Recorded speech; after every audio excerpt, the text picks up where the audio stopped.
And welcome to another episode of Eating at a Meeting. I am not in my studio. I am in Atlanta. I actually came down here for a celebration of life this morning and found this awesome studio in Jefferson Park, a suburb of Atlanta. So I'm excited to be here, and I'm excited to bring this woman here to you, Miss Betsy Craig, who's in Maryland now, right? Sitting in Maryland. Yep. She is the founder and CEO of MenuTrinfo.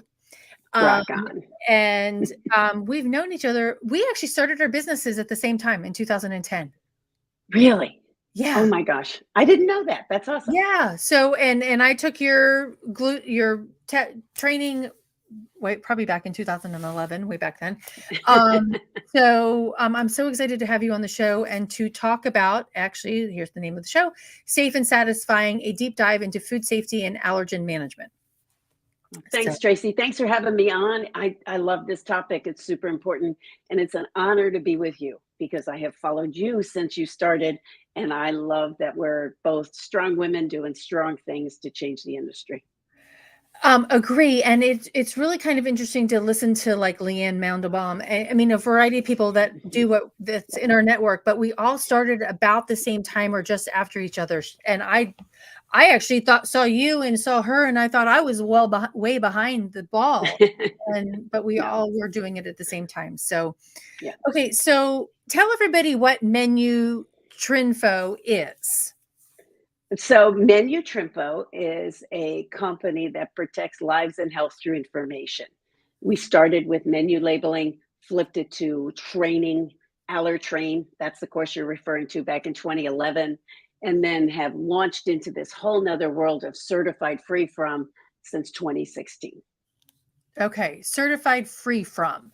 So I love it, but there's so many people who explain that. And that's packaged products, I'm assuming. It is packaged products. So certified free from is an ISO accreditation, international standard that MenuTrinfo owns through ANAB here in the US. And it means that we hold people to standards and scheme that they will do X in order to say they are free from allergens. So instead of saying we're dairy free or making a cute logo that says we're peanut free, we go in and certify and make sure they're doing what they say, they're testing. Yes, it's mostly products. However, we began in colleges for a location or a dining hall for the diners that needed to be safe on a campus. Oh my gosh, that just reminds me. Somebody posted in my Eating at a Meeting Facebook group that they were just at a college campus and they had a sign with your logo and it said, I'm like, hey, that owner of that company is on my show on Wednesday. Right on, right on. Yes, that's great. Yeah. Well, and that's really good because, and we can jump back to that too, is back, and when, I don't remember when it happened, but that college that got sued, the Justice Department found them, I'm going to say guilty, of not providing accommodations for the students that had celiac disease and food allergies, and they were fined, what, $50,000?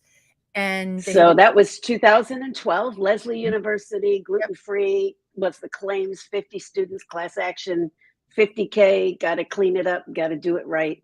Yes, that changed. And that's why the universities are so far in front. And for your folks that are listening that are meeting planners or on location, if you can find a certified free from space or even an Allergen space that we manage, those spaces can make your food for you very, very safe. Right. And then there's one of your workarounds. Yeah. I mean, but it's so hard to, because I think meeting planners struggle, and I'm a meeting planner and I struggle with this too, is like, oh, well, we can't say that we're free from, right? Because we have we're making all of this food in this kitchen in this hotel or this convention center, and we can't do that. We can't promise you that. And so that's where you get like the allergy friendly or gluten friendly or what. Can you? It just hurts. That just hurts. I hate that terminology, Tracy. You know I do. Or actually, if you don't know I do, you're going to know I do. Because to me, it's not friendly to say we can sort of accommodate. I think it's a cop-out. I really believe any commercial kitchen can take a steam table tray that's clean and fresh, lay down some deli paper, lay down some foil, make fresh ingredients, make it first in the day, make it segregated over to the side, cook it in a covered container, cook it in a separate facility, cook it in an oven. Even if all you have is a flat top grill you're making everything on, you can put a frying pan on top of that flat top and cook it in the frying pan. Allergens don't jump up, with the exception of steam from shrimp, which is the only time I have heard regularly somebody having a reaction. And I've only heard it twice in 15 years. You can make things safe. You can cover it, you can contain it. There are ways to work around it. You can make an allergen safe meal, period. If I could go on for one more minute on this, I will tell you that one of the first things I did in the industry, 2011, I was interviewing a guy in Chicago at the National Restaurant Show who had a whole bunch of Italian concept restaurants. And I said, how do you do gluten-free pasta? Because in 2011, nobody knew gluten-free was going to stick or stay. It's kind of allergen-free now. And he said, well, it's really easy. We just boil the pasta first thing in the morning and we put it all in pre-portioned Ziploc bags before we take anything else out. And I said, what happens if you run out? He goes, then we run out. We won't try to make more at 6 p.m. We want the people to be as safe as possible. I was like, okay, that's brilliant. Their sauce was gluten-free, right. So they just use the sauce to heat the pasta. They're done. And they serve it in this big, huge Italian restaurant. They had 7 outlets and it was blowing up for customers wanting it. So there's always a way, always a way. Right. Well, and that reminds me of my financial advisor actually owns 2 restaurants, one being an Italian restaurant, and his wife can't have gluten. And I don't remember if she's celiac or not, but he always put flour in his cheesecake in the cheese section of it. Right. So she's like, here's some flour. Can you try that? Right. Can you try this? Different flour. Yeah. And he's like, there's such a minute amount of it in there because he's like, I'm going to make sure that I taste this and that I want to eat it. And he's like, he sells out of it every single night. Yeah. Yeah. Because, and there's people taking pieces of it home with them because it's so good. Right. Okay. So we've talked about certified free from, and there's so much to unpack in all of this things in how to do this. And I like the fact that you just explained, put a cover on it, cook it on aluminum foil, which reminds me of the whole Burger King ordeal about cooking the Beyond Meat burger or whichever one they did. And just put aluminum foil on the grill and cook it. Yeah, right? It's kind of simple. Yes.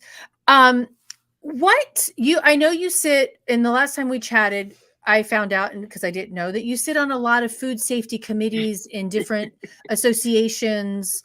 Can you talk about what those are and what you're seeing in food safety? I would totally love to. So when we started doing this back in 2010, 2011, I got myself connected to the CFP. CFP stands for Conference of Food Protection. They're the folks, 600 plus professionals from around the country that help the FDA come up with the food code every 2 years or any addendums or changes. I jumped in that committee. I started putting proposals out to change it when it came to food allergies. I tormented them with putting all different things there. I wrote them wrong. They just tolerated me. The bottom line is they are the ones that handle the food code. And this year I get to be the chair of the Allergen committee for the next 2 years. It's a beautiful, beautiful thing.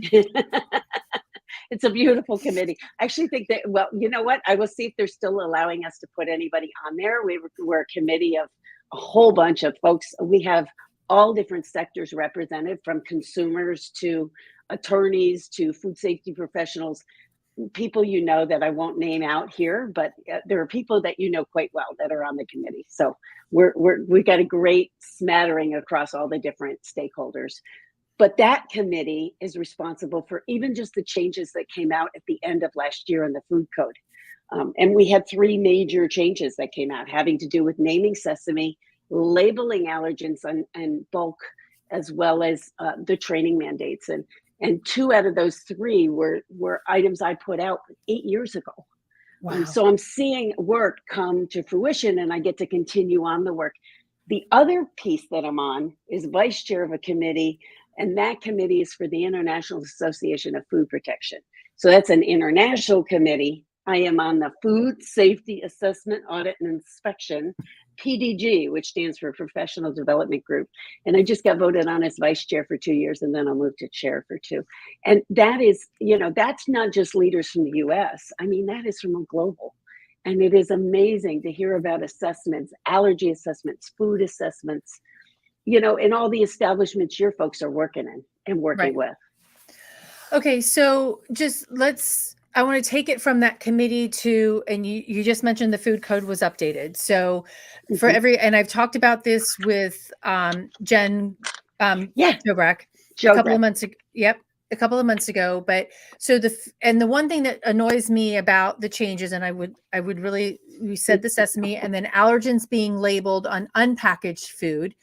The thing that got the news was the line about dogs being able to eat at, outside facilities of restaurants, right? That's what caught people's attention for the news channels, right? Yes, not the that's fact horrible. that Yep. It is not the fact that unpackaged food at restaurants must be labeled.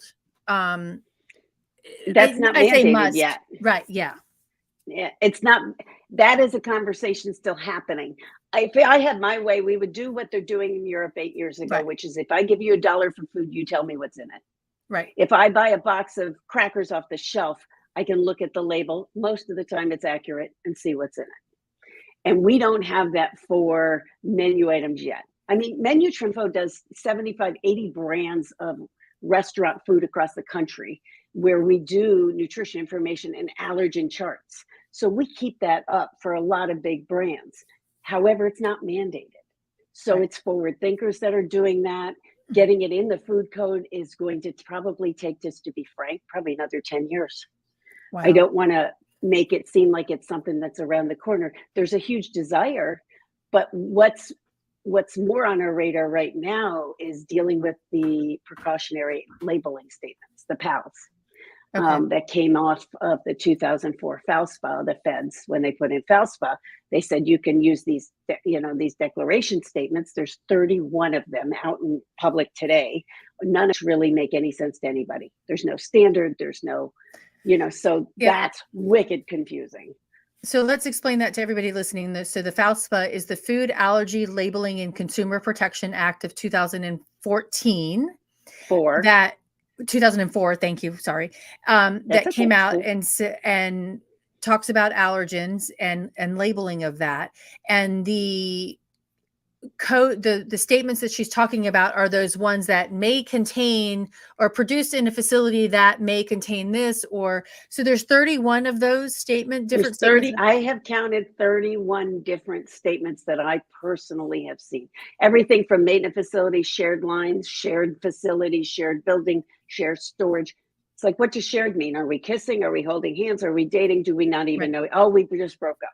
I mean, like, you can't, it's that arbitrary. Like, so Canada has one statement now. They went through all this and they said, okay, we need just one statement. And the folks from Food Allergy Canada are like, it's still confusing. We have one statement, still confusing. But here in the US, 31 is definitely, needs to be reined in. And we'll see. FDA is on that right now, trying to solve it too. Well, and then it's not even just those packaged foods. Then when you go into an establishment, they have created their own wording of, hey, this is a facility that, we only do gluten friendly, or we only do this. I was just about to say, there's your friendly word, my friend. Right. There's your friendly. Okay. We're allergy friendly. Really? What does that mean? Right. Exactly. And it's a hug without a squeeze. So doesn't work for me. No, give it to, make sure that I'm safe. And to me, you are a food establishment. You have guidelines from your state, your city, the FDA on what you should do, and you want to make money. Yeah, but they don't have great guidelines when it comes to this. And so 99% gluten-free is like, hey, I'm 99% not pregnant. I'm still buying Pampers with my 1%. Like, come on, you can't do this and have it be okay. And then, we have been certifying gluten-free for over a decade, but we don't certify allergy-free. We are just pushing for that finally now. It's like, wait a second, we've got to level this up. There are consumers whose lives are based on this, and it's necessary. Well, and I mean, I always tout the number of 32 million Americans, but all the people coming from Canada and Europe and Australia who, food allergies, I think it's like 240 or 50 million people worldwide. Worldwide, yeah. And when you have international attendees coming from Europe whose standards are much stricter than ours on labeling, you as a meeting planner or as a venue that's hosting them should know what they expect. Well, just a really quick point, your folks can go to University of Nebraska's website and download the chart. We use it in our training with their blessing and permission. We teach that international chart. Marriott hotels, we train worldwide, so we have to have the international piece. Right. So knowing what allergens matter to every kind of consumer is vital. Right. Exactly. Yeah. And I have that chart in my, my course, and I can give the link to everybody too. Okay. So over the course of these 13, 14 years that you've been doing this, what has been the most, I want to start with the challenging. I want the challenging and the most rewarding part of it, of getting buy-in for this.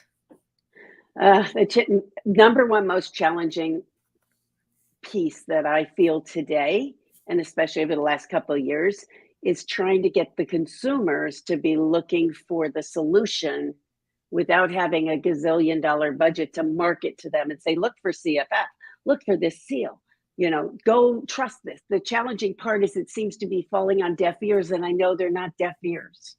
They just don't know about it. As somebody said to me recently, this is the perfect solution nobody knows about. I'm like, I gotcha. How do I get it out there?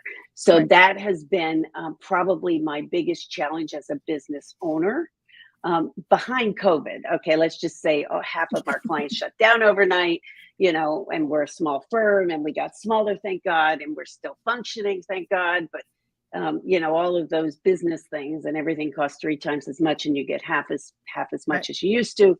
All of that's happening. So those are massive challenges. But to hone in on the allergy space, it would be, how do I get the consumer? How do I get people to say, have you been allergen trained? Do you have certified free from? Do you know what this is? And asking for it instead of settling for dairy free, cute little logo. Right. Yeah. No. Well, and it is challenging because when you're asking that question, I mean, and I just brought this up earlier this morning, is like, hey, meeting planners typically don't ask their food service providers about their food safety practices in general. 70% of them don't ask that question because we assume that such and such convention center or such and such hotel and caterer has their food safety. My friend Joan keeps sending me this Orlando Sentinel newspaper clips of these restaurants have just been shut down because they didn't meet their food safety inspection, right? So they're shut down until they meet them. We need to be asking these questions of these properties of who's been trained on allergens, who's been trained in their food handler card or carries that food handler card, and does your front of house staff know? Right. Yeah. And that's the piece we don't have. You'll see a food manager certificate on a wall, but you won't see an allergy cert. And more people are sending me pictures where the allergy certs are up there, so the consumer knows, so everybody knows these folks have been trained. And restaurants being shut down for periods of time while they clean their act up is not unique. Thank goodness it doesn't happen more, and that's very, very scary. For sure. For sure. Yeah. I'm always curious about when they have a 95 and they didn't get 100, but then I was listening to chefs the other day. They're like, I don't want the 100. I want, Yeah, you got to know where to improve. The 100 is almost not helpful compared to a 95. Right. And you get points off for things like, an employee didn't have a straw in the cup they were drinking from. So it could be as, I don't want to make that nothing because it is something. They're supposed to have covered with, but some are a lot scarier than others. Yeah. So what advice do you have for, we just kind of answered it, I think, but, asking who's been trained, but do you have any other advice for planners, to ask properties about this? Well, especially when the property says we really only have these 2 dishes we can serve for special diets, or we really can't handle it, or our kitchen has going past our kitchen has every allergen present. Okay, so does most kitchens. How do we work around that? What are your solutions for that? Have you ever thought about XYZ? Have you guys been properly trained or trained to handle that? You know, sitting through a course, it's why I developed Allergen to begin with, because we could tag allergens for these food service folks, but I'm like, there's totally a way you can serve them. And those solutions are what needs to be the status quo versus the answer of no is the status quo. I just don't think that's the answer. It's certainly not the answer long term when like 2 out of every 10 diners, 2.5 to 3 out of every 10 diners needs a special accommodation. Right. And it's not slowing down. I've only seen it triple. You've seen it. I'm sure you've covered that a million times, you know, and so, yeah, it's a really easy fix if they're willing to just spend a few minutes in the conversation. By they, I mean, the not the planner, but the person you're talking to at the hotel, at the convention center. And we're just seeing more and more buy-in from industry, but it's still been slow. It's like 20 years to become an overnight sensation. It takes what it takes, but it's been very slow. Yeah, we're not YouTube, you know, singers and overnight sensations. Okay, so I want to go back to the sesame being added, you know, to the list of top 9 allergens, and kind of with this whole food safety thing and hey, we're not this. A lot we've seen in the news, it's been on NPR, it's been on the Today Show, you know, across the board, that companies are adding sesame to their products when it was never in their product in the first place before, because they don't want to address the new need for labeling sesame in their products. Can you talk through that, especially on the committees that you're sitting on, why that's become a challenge?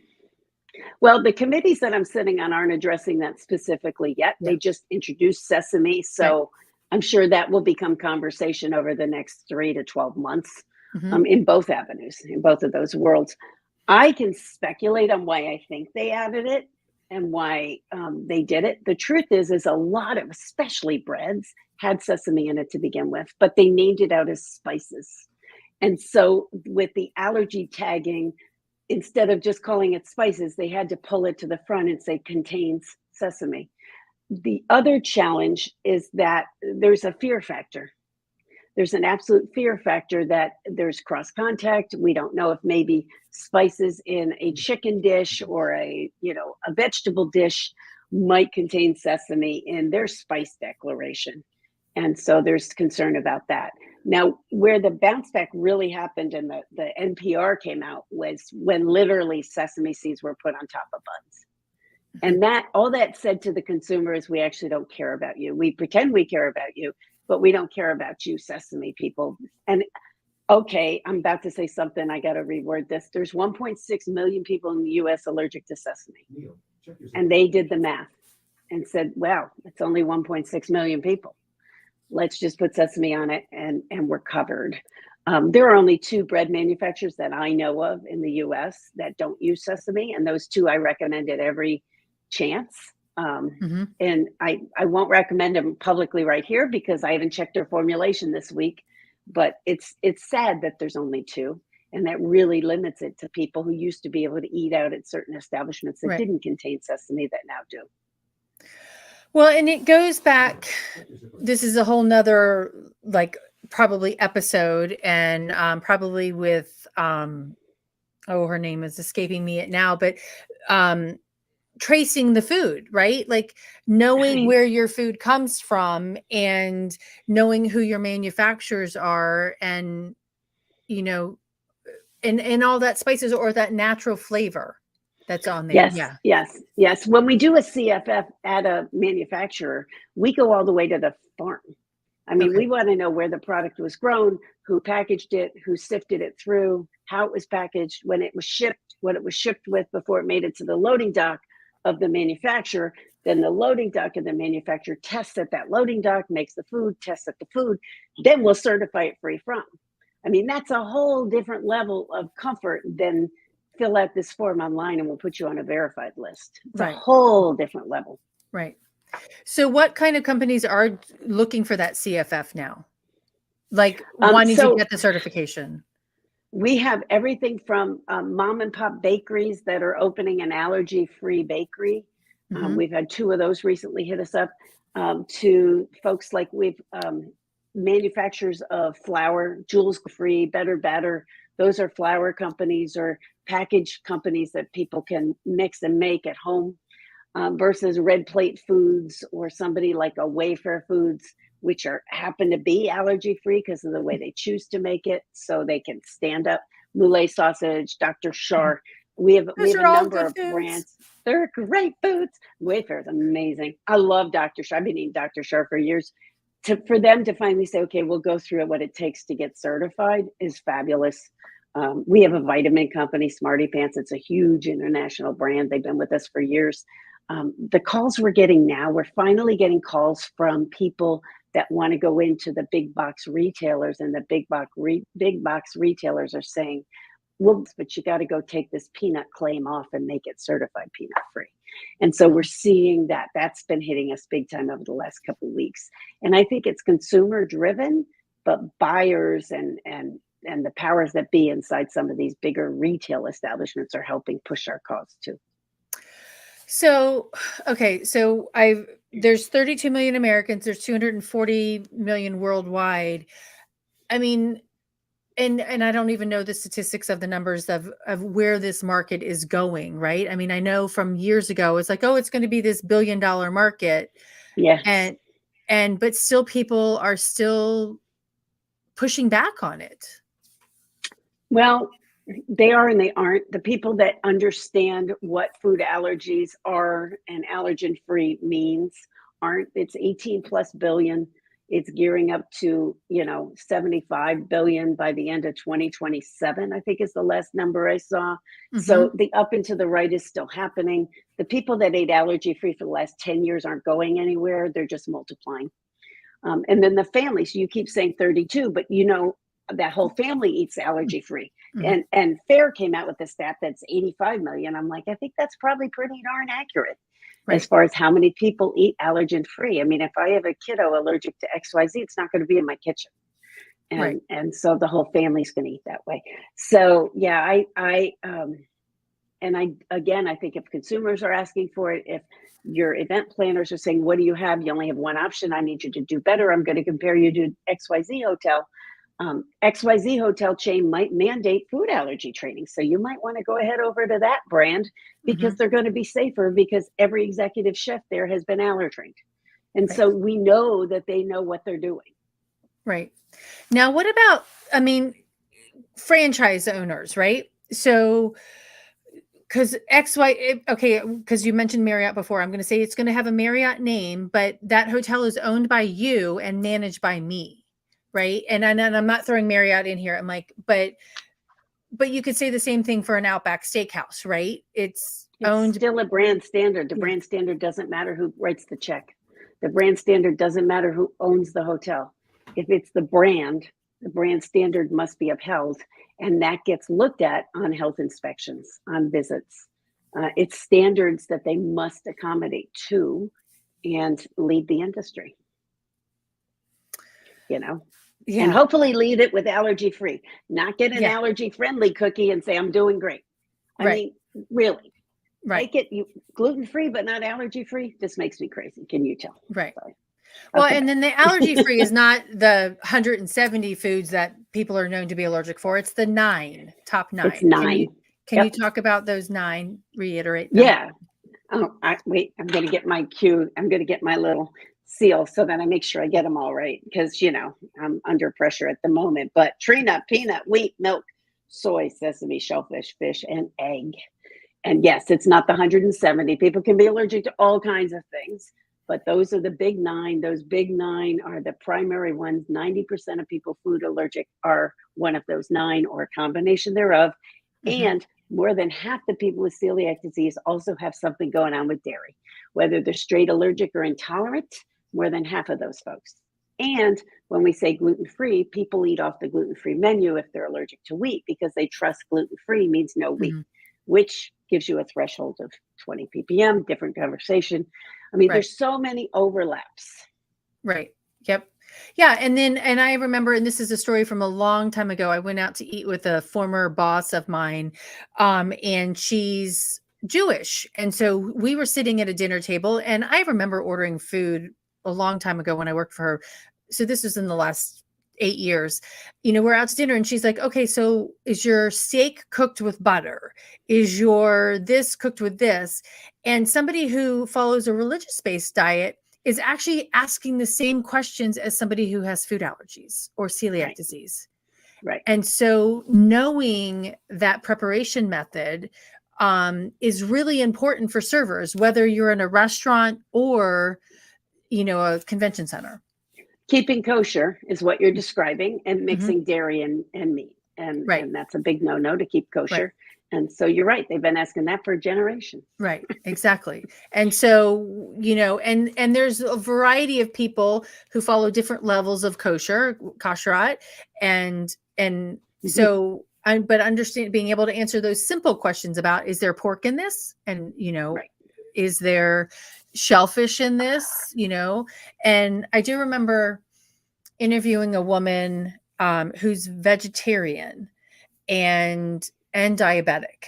And she's like, I can't eat in my company cafeteria because they make the vegetable chicken or not chicken. They make the vegetable soup with chicken broth. Yes. I'm like, yes.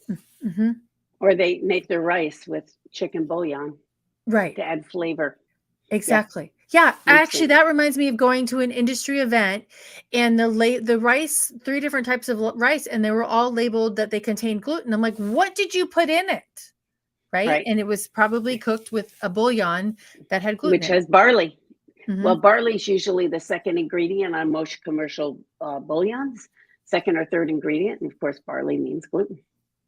So let's change that. I know. I learned that. You can imagine why I learned that. I learned that from no, this actually isn't gluten-free, Mr. Restaurant Owner, but good try. So what aha moments have you seen from restaurant owners or food manufacturers when you're doing this certification and helping them provide safer food?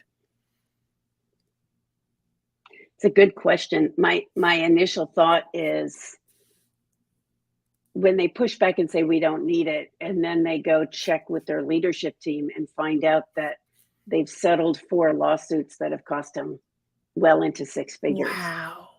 Or they say it's not really an issue. It's like buying a red car. Everybody's got a red car. So as soon as you start talking food allergies, no, it's not an issue. And the next 7 times they hear about food allergies, it hits their brain differently. The buy-in is easier down the road, but it takes what it takes. Some of the brands are more deaf than others. And we haven't even started to talk about inclusion and making sure everybody at the table can eat, but that is vital. And so don't spout off how you're an inclusive company if you're not making sure everybody can eat. Right. Exactly. And it just reminded me of something Robin O'Brien said years ago too, about with her work in this arena as well. When she first started, is like, but when you go up to the chairman of the board of such and such company and you find out that his kid's got food allergies, then it's like, oh, light bulb, right? But well, that's what happened at Disney. That's why Disney was always number one. Disney is the amazing hospitality company and the gold standard, but they had a C-level executive with a kid with a food allergy. Wow. And that was super impactful. Super impactful. Yep. Yeah. Okay. So do you have, and I'm sure you've got this, but do you have any negative experiences that you've seen, and how can we switch those around in food? The biggest negative that I've seen is when somebody isn't properly managed with their food allergy and accidentally given the wrong thing. It takes them out of whatever event, whatever experience they're at. I see it in colleges. I work a lot in colleges where we get called in to fix broken. And fix broken is when, people are scheduled to give a talk or take an exam, and then they're knocked out. And whether they're knocked out to go to the hospital or knocked out just can't leave their hotel room and go give that talk, it takes away from the event. It absolutely impacts it. There was a restaurant in Miami where a gentleman from California called and told, I have this food allergy, told multiple times on the phone, verified, yes, we're fine, shows up, yes, we got you, stop worrying. He got pulled out in a stretcher. You know, it's the general manager looked at him as he got ready to order, and the GM was like, "We got you," and rolled his eyes at the guy. I call it the $15,000 eye roll, because the truth of the matter is they didn't have it. And yeah, that took that man out for 2 days. Yeah. Well, and a planner a long, long time ago said to me, she was helping a bride and they're finding a gluten-free caterer. And they're like, yeah, we got it. We got it. And 2 weeks out, he's like, what's gluten? Right. I mean, this was a decade ago, but yeah, I'm like, hello, you're a chef. And okay, that reminds me, yeah, I was working with a client and they're being very diverse in their hiring of different caterers for their events, etc. And they don't want to put this burden on them because they're small business owners and, having to label this and tell us what it is. And I'm like, and what do you say to that? How long you want to be in business? Yeah. Small or not. Right. Hospitality. We have to keep hospital out of hospitality. It's something my I husband like said to that. me 12 Yeah. years ago. Rocky said it to me. I'm like, oh, that makes sense. It doesn't matter how small you are. Anybody can make this accommodation. I challenge anybody to tell me they can and why. I really believe anybody can. Or you can say, sorry, we can't accommodate, and then get ready to have your business go away. Because the day is not here any longer where you can tell people that.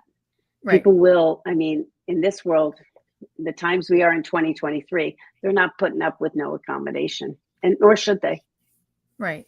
Well, and I understand going into a place where they're making fresh bread and fresh pasta and flowers flying in the thing, that might be a little bit harder for them, or you're saying it could still happen? I call BS to that too, my friend. No. Really? No. If you're doing that, then you order in 3 meals that are pulled in plastic, that are salads that you open up at the table side. First off, God bless the customer that walks in where flowers flying, but flower flying, to the best of my knowledge, I have yet to hear where it's made anybody sick. I've never heard where flower flying makes it sick, but it's the example everybody uses to justify poor hospitality.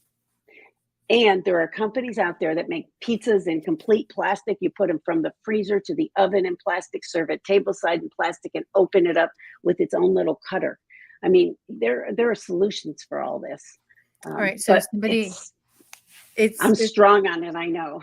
No, I need passionate. to be as strong as need to be as passionate and strong as with you as well. And here, I do know this Facebook user, and we just cut our heads off with this comment. But so, she had somebody that had and I know this story, that the venue's kitchen, she had a mushroom allergy, and the BEOs were in red saying mushroom allergy, and they ordered from an outside caterer and brought it in, and she, Cornish hen had mushrooms in it. She raced to the kitchen, found the box of frozen items.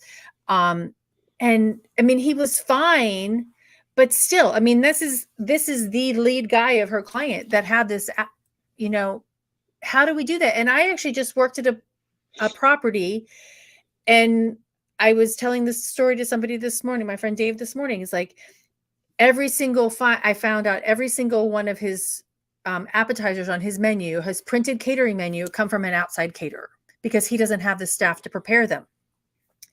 And I was coding them as you and I would do, is like, okay, how many of these contain gluten? How many of these contain shellfish that I can read from what's printed, right? And I'm like, right. I can't pick anything because there's not enough cross options, right? You don't have enough detail. You need more transparency, more detail. More detail. And I think you have a right. You're about to spend your money with them. You're about to take your trusted client to them. You have a right to say, I need more detail. Please provide me. So who are they using? Who are they buying from? Can you go to them and say, I need to see your invoices from your provider, whether, US Food, Cisco, wherever you're getting your stuff, so we can see that. Because this event for 10,000 people, 2,000 people, $20,000 is worthy of that level of detail, so the head guy doesn't get sick or any guest gets sick. Right. Yeah. I mean, that contract, that was a $700,000 food and beverage bill for 3.5 days. Okay. Yeah. Well, why aren't they spending the time and effort? I mean, we have staff that does that all the time. There are companies, there aren't many. We're one that I know of that would do something like Two. that, but Yeah. we would. Okay. Oh, and actually there are a couple of companies that do like apps that do that and have developed some stuff, but you do it as an individual and for your folks. Right. We would do it for the venue, right, as a ongoing service contract for XYZ whatever right. convention center that might Yeah. stay with us for 20 years, whereas you're there 3 times a year kind of thing. Right. Exactly. Okay. So in all of this, besides getting the CFF, what is the best practice that you've seen to create the safe, sustainable, and inclusive food and beverage experience? I think I was thinking about inclusion. I've been thinking a lot about it. I've been writing a blog on it. So that's why I've been thinking a lot about inclusion and inclusion when food allergies. And that is that inclusion is that everybody's fully participating. Everybody at the table gets to eat. We all get to eat the same thing. And I really, really believe that the best practice is not to, if you can accommodate somebody with special dietary needs with a similar item, but keep it safe, that is the number one gold standard. Example would be stuffed chicken breast for the whole table. You can't eat wheat, so your chicken breast comes unstuffed or stuffed just with safe rice. But everybody at the table can all be eating a chicken breast versus you get something dry and horrific while everybody else is enjoying a nice meal. I have seen, I mean, you can put a garnish on the plate. For the love of God, put a garnish on the plate. We can't put kale there. Kale is fine. So I have seen so many people, and that excludes. There's no inclusion in that. There's no connection in that. It really does. We have a country that says no bullying. It's food bullying, in my opinion. And I think we can do better. Hospitality can and should do better. And some do amazing. I don't want to discount everybody. Some do absolutely amazing. And we're grateful for those. Yep. But I love the fact that you said we need to keep hospital out of hospitality. But, but then again, we need to make sure that the hospitality is in the hospital food as well. Okay, that's Allergic Living's done so many podcast. Exactly. I mean, I know Allergic Living's done stories on that people go in for peanut allergies and then they're served peanut butter sandwiches. Right. Yeah. There's 2 hospitals in this country that are about to open spaces that are free from where public can eat there, as well as they can prepare trays for the room service for that. Right. And Allergy Dragon, Martha from Allergy Dragon worked for a hospital for 8 years. So she understands that. I didn't know that was her background, but that's cool. Yeah. Well, we'll see. There's 2 coming. I'm not allowed to disclose where they are, but they're pretty amazing locations. And I think it'll be wonderful once they officially open and launch. Right. So awesome. We're close. Well, very cool. Okay. So Betsy, how can everybody get in touch with you? So the easiest way to get in touch with me is either through LinkedIn or through the MenuTrinfo website. So there's my LinkedIn connect, connect up with me or send me a message, or at menutrinfo.com. MenuTrinfo, I can't say my own company name, stands for Menu, Nutrition, Information, all mashed up. So MenuTrinfo, it's where we got it from. It's hard to say, easy to find us. Please feel free to do so. Tracy, you're awesome. Thank you. I just put it in the chat. The LinkedIn's not on there, but I'll add it to the LinkedIn one too. I don't know why it won't post there, but okay. I want to do a rapid fire question real quick because somebody just asked me one earlier today because I recorded a podcast with him before I got on here with you. But what do you want to? What is one thing that you really want people to focus on that needs to change now? Every single person can eat safely. Okay. And then what do you want people to stop doing right now? Allowing yourself to make excuses. And taking subpar and don't let fear run the bus, and don't take subpar as okay. We can and should be doing better. We are doing well in some areas. We are absolutely doing well in some areas. So Thank you, Suzanne, for being here, Betsy, and for that comment. Appreciate it. Betsy, you, we are collaborating more.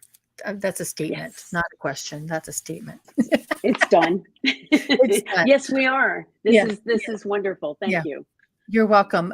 Everybody. So again, Betsy Craig, you can find, where's my little banners here? You can find her on LinkedIn there. And I put the MenuTrinfo website in the comments. So thank you, Betsy, so much for being here. And everybody stay safe and eat well. Next week, I actually have the mom from Texas who's helped put the law together. Belinda, yes, thank you. To talk about the Sergio Lopez food allergy law in Texas that's becomes effective actually September 1st, was it? Yeah. Yes. She's a rock star. Don't miss that session. She's great. Okay, awesome. Well, very cool. Everybody, until then, stay safe and eat well. And Betsy, stay on with me for a few more minutes, and I will see you next time. Thanks, everybody. Take care. Thanks.